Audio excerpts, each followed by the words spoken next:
Social media है उसको छोड़कर जमीन पे उतरना चाहिए सबको। और हम देखते हैं भारत के संविधान के खिलाफ जाके कौन बुलडोजर चलाता है और कौन किसी की गर्मी शांत करता है, हम भी देखेंगे। अब टेस्ट है कौन सच्चे वादे कर रहा था और कौन झूठे वादे कर रहा था। तो 70 से 75% वो एकदम सही बात बोल रही है। अगर मुस्लिम कम्युनिटी और शेड्यूल कास्ट कम्युनिटी आके एक साथ वोट करने लगेगी तो भारतीय जनता पार्टी का नामो निशान मिट जाएगा। ध्यान रखिए, जो इस प्लेन पानी की तरह होंगे ना वो नेता हमेशा बेटर होंगे। फिश ड्रिंक्स, सोडा वाटर, ये सब नुकसान देते हैं। नेता भी इस प्रकार के और कोई ड्रिंक भी।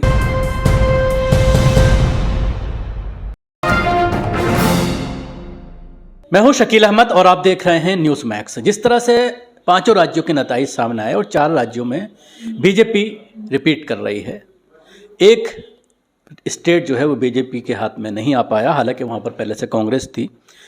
लेकिन इसके साथ ही कई सवालात खड़े हुए हैं और सबसे बड़ा सवाल ये खड़ा हुआ है कि मुसलमान वोटर पूरी तरह से समाजवादी पार्टी के साथ गया, लेकिन उसके बाद जिम्मेदारी ये तय की जा रही है कुछ लोगों के ज़रिए कि मुसलमान इस हार के लिए ज़िम्मेदार है। आज जिस तरह से मायावती ने भी कहा, वमन मिश्राम ने भी एक अपनी वीडियो रिलीज़ की है, उसमें भी उन्होंने इस तरह की बात कही कि मैं और अखिलेश मिलना चाहते थे, एक साथ इलेक्शन लड़ना चाहते थे, लेकिन उनके कुछ मुस्लिम सलाहकारों ने मुझे उनसे मिलने नहीं दिया।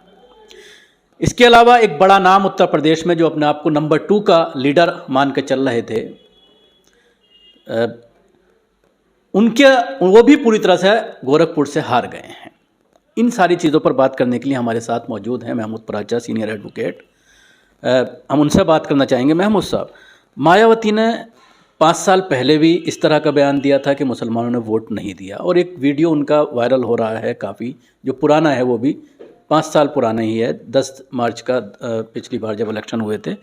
उसमें वो ये कहती नज़र आ रही हैं कि जब मुझे लगा कि मुसलमान कट्टरपंथी होते हैं तो मैंने फिर अपना वोट जो है बीजेपी में ट्रांसफ़र करा दिया, और आज भी वो ये कह रही हैं कि मुसलमानों की वजह से हमारे कैंडिडेट हार गए।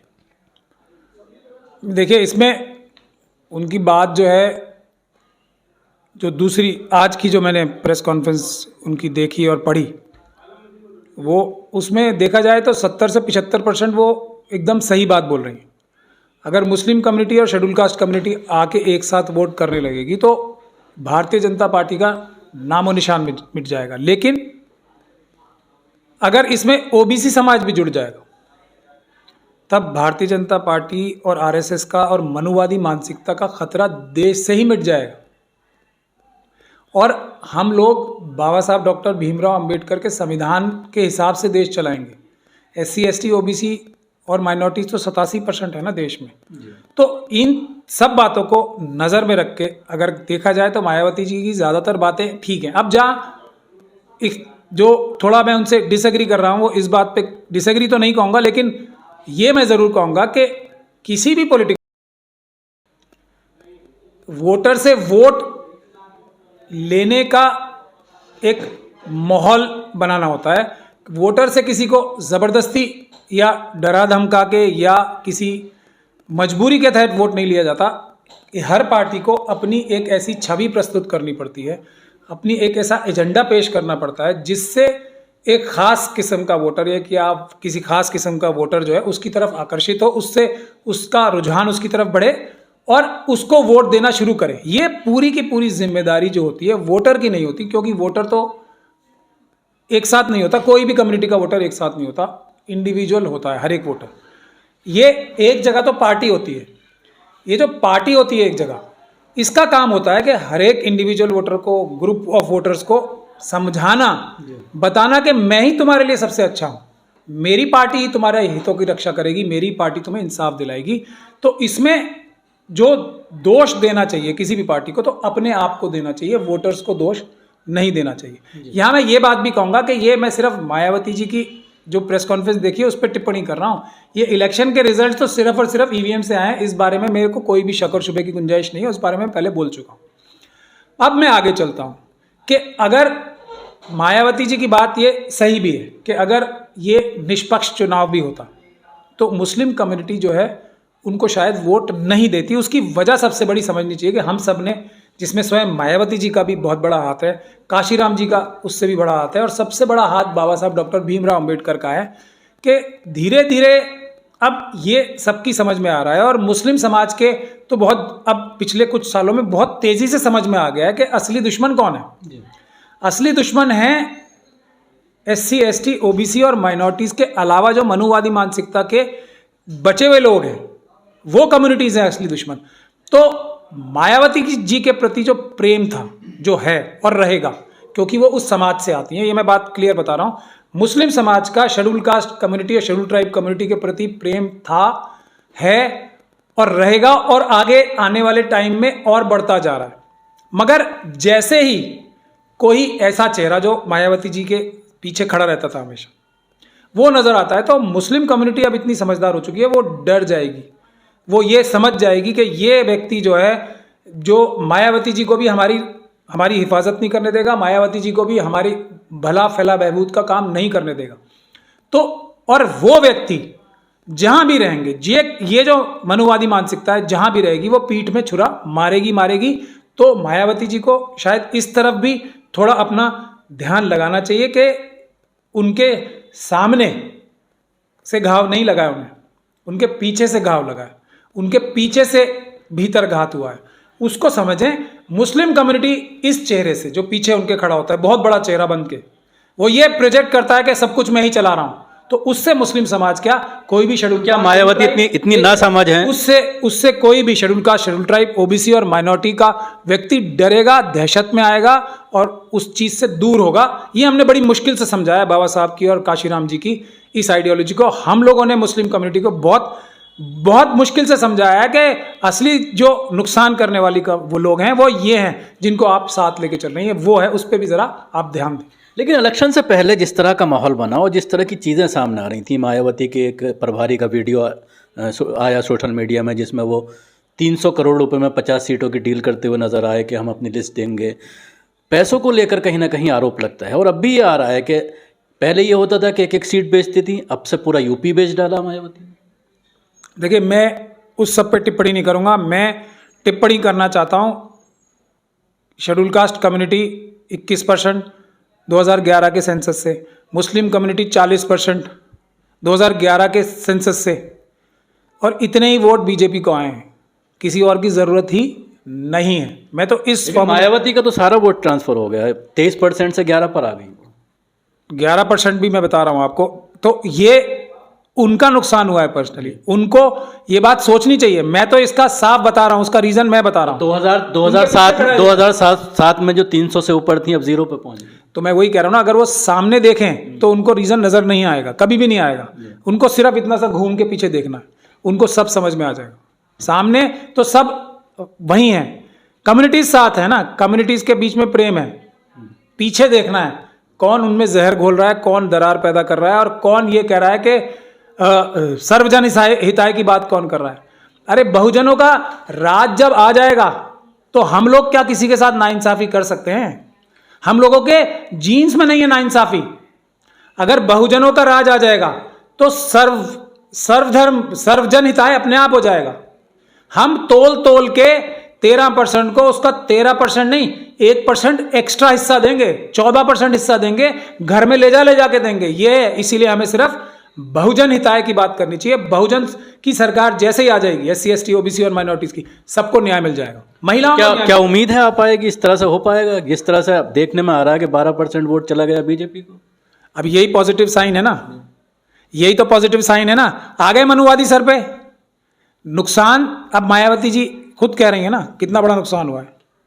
तो जिस महिला में बिना ज्यादा मेहनत किए भी, और ये बात भी मैं पूरी जिम्मेदारी से कह रहा हूं कि उनके जिस स्टेचर की वो हैं, बिना ज्यादा मेहनत किए उनको देश का प्रधानमंत्री बनने से कोई नहीं रोक सकता। ऐसा कॉम्बिनेशन उनके साथ है, कोई नहीं रोक सकता।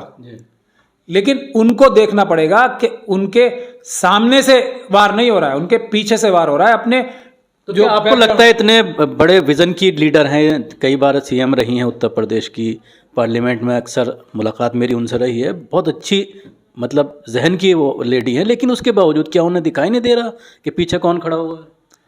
इससे तो यही नजर आ रहा है कि कोई ना कोई तो वजह है, जो वजह समझने की जरूरत है। और हम सब लोग अपनी सारी सलाहियतों के साथ, सिर्फ जो पीछे खड़े हैं वही वकील नहीं है, बहुत सारे दूसरे वकीलों ने, मैं अपना नाम तो नहीं लूंगा, उनसे मुश्किल मुश्किल केस जीते हैं। मैं इसी में इशारे में बता सकता हूं। हम लोगों ने अपने लोगों को, पूरी ताकत बनुवादियों ने लगा रखी है, अपने लोगों की हिफाजत हमने दिल्ली दंगों में भी की है और दूसरी जगहों पे भी की है। ऐसा नहीं है कि सिर्फ पीछे खड़े लोगों को ही वकालत आती है या वही अपने लोगों को बचाने की सलाहियत रखते हैं। हमें मायावती को ये दिखाई दे रहा है कि मुस्लिम ने वोट नहीं दिया इसलिए मेरे कैंडिडेट हार गए। लेकिन अगर आप पूरी लिस्ट का एनालिसिस करें, पूरा मैंने देखा एक एक सीट का अगर आप एनालिसिस करें, अगर समाजवादी पार्टी को नुकसान पहुंचाया है तो सबसे ज़्यादा बहुजन समाज पार्टी के कैंडिडेट्स ने, और ख़ास तौर से मुस्लिम कैंडिडेट ने। जिस तरह से मुस्लिम कैंडिडेट तकरीबन 91 कैंडिडेट बहुजन समाज पार्टी ने सबसे ज़्यादा टिकट दिए थे मुसलमानों को, तो उसने बहुत नुकसान पहुंचाया। सरकार बन जाती समाजवादी। देखिए, मैं तो समाजवादी पार्टी की सरकार को नज़र से देख ही नहीं रहा। मैं इस नज़र से देख रहा हूं कि बहुजनों की सरकार बन जाती। समाजवादी की नज़र से मैं देख ही नहीं सकता उसे। मैं ये कह रहा हूं कि SC ST OBC और माइनॉरिटी की सरकार बनती। तो ये मायावती जी को भी सोचना चाहिए कि जो हम बहुजनों में से होगा वो एक दूसरे के साथ इतना जुल्म नहीं करेगा, इतना छल कपट छलावा नहीं करेगा। नमस्कार साहब, इस इलेक्शन में एक बात क्लियर हो गई है कि मुसलमान ने पूरी तरह से दिल जान से वोट दिया है समाजवादी पार्टी को। अब सरकार नहीं बन पाई, योगी फिर आ रहे हैं, अब फिर बुलडोजर दिखाया जा रहा है। बिल्कुल नहीं डरना चाहिए। जो पार्टी, जिस पार्टी को आपने वोट दिया है और जो पार्टी, जिन कैंडिडेट्स को आपने वोट दिया है, मैं तो अब भी ये नहीं मानता कि सारी मुस्लिम कम्युनिटी ने सपा को वोट दिया है। एक बड़ी तादाद में मुस्लिम कम्युनिटी ने सपा को वोट दिया है। सारी तादाद में एक साथ कोई भी कम्युनिटी सिवाय 3 कम्युनिटीज़ को छोड़ के नहीं वोट देती, या एक मायावती जी के हाथ में कुछ ट्रांसफरेबल वोट है, बाकी कोई भी कम्युनिटी एक साथ वोट नहीं देती, बढ़ता ही बढ़ता है। ये बात सच्चाई है। तो मैं यही कहूँगा कि इनकी जिम्मेदारी है, मायावती जी की भी जिम्मेदारी है, सपा की भी जिम्मेदारी है, दूसरी जितनी भी पार्टीज़ हैं जिन लोगों ने ये वादा किया था कि हम आप लोगों के हितों की रक्षा करेंगे, आपकी हिफाजत करेंगे, आपका हक दिलवाएंगे, कोई वो चुनाव लड़ने के बाद खत्म नहीं हो जाता। अब टेस्ट है कौन सच्चे वादे कर रहा था और कौन झूठे वादे कर रहा था। और आगे आने वाले वक्त में अगर वोटर्स, चाहे वो कोई भी वोटर्स हो, ये ध्यान रखेंगे कि आज से कौन खड़ा है हमारे साथ, अगर अगले चुनाव में ये ख्याल रख के वोट देंगे, तब सही कैंडिडेट्स को चुनेंगे, सही पार्टियों को चुनेंगे। अब टेस्ट है, ट्विटर और जो सोशल मीडिया है उसको छोड़कर जमीन पे उतरना चाहिए सबको। और हम देखते हैं भारत के संविधान के खिलाफ जाके कौन बुलडोजर चलाता है और कौन किसी की गर्मी शांत करता है, हम भी देखेंगे। अब अखिलेश एक मजबूत विपक्ष के तौर पर इस बार आए हैं, पिछली बार से 3 गुना सीटें आई हैं, तो क्या लगता है कि मुद्दे उठ पाएंगे मुसलमानों के खास तौर से? क्योंकि अगर देखा जाए तो नंगा होने से सिर्फ मुसलमान ने बचाया है अखिलेश को, जिस तरह से तमाम मुस्लिम लीडरों को हाशिए पर रखा हुआ था। नहीं, इससे तो मैं इत्तेफाक नहीं रखता। ये बात सही है कि मनुवादी ताकतों के सामने जो सबसे अच्छा रोल प्ले किया, बिल्कुल क्लैरिटी ऑफ माइंड से, वो इस वक्त मुस्लिम कम्युनिटी ने किया। इसमें कोई शक और शुबे की गुंजाइश नहीं है। और यदि मायावती जी की बात सही है तो एक और कम्युनिटी ने, मायावती जी जो जिसको अपना समाज कहती हैं, उसने भी ये जहानत दिखाई है कि कुछ भी हो जाए, भारतीय जनता पार्टी को, मैं ये कुछ भी बोल रहा हूं, बावजूद इसके कि वो समाज, मायावती जी का समाज भी जो उनके पीछे खड़े हैं ना, उनसे किसी भी तरह उनको हजम नहीं कर पा रहा होगा, लेकिन उसके बावजूद भी उन्होंने भारतीय जनता पार्टी को वोट नहीं दिया। इसी तरीके से ये क्रेडिट मुस्लिम कम्युनिटी को भी जाता है कि उन्होंने देश का दुश्मन आइडेंटिफाई कर रखा है। ये मुसलमानों के दुश्मन नहीं है, ये देश के दुश्मन है। ये देश का संविधान बदल के दूसरा संविधान लाना चाहते हैं, दूसरी पार्लियामेंट लाना चाहते हैं। इस बात को मुस्लिम कम्युनिटी समझा, इस बात की मैं तारीफ करना चाहता हूं उनकी। और ये बात इसलिए नहीं, मुसलमान तो अपनी रक्षा करना बहुत तरीके से जानते हैं और वो कर भी लेंगे, और संविधान हमारे लिए काफ़ी है और हम ये करके दिखा भी चुके हैं और दिखाएंगे भी आगे कि हम पीसफुल तरीके से, संवैधानिक तरीके से, कानूनी तरीके से अपनी हिफाजत करना, अगर कम्युनिटी की बात आ जाए, और अपने हक लेना पूरी अच्छी तरीके से जानते हैं। ये अब चुनाव खत्म हो गए, अब की बात हम कर रहे हैं।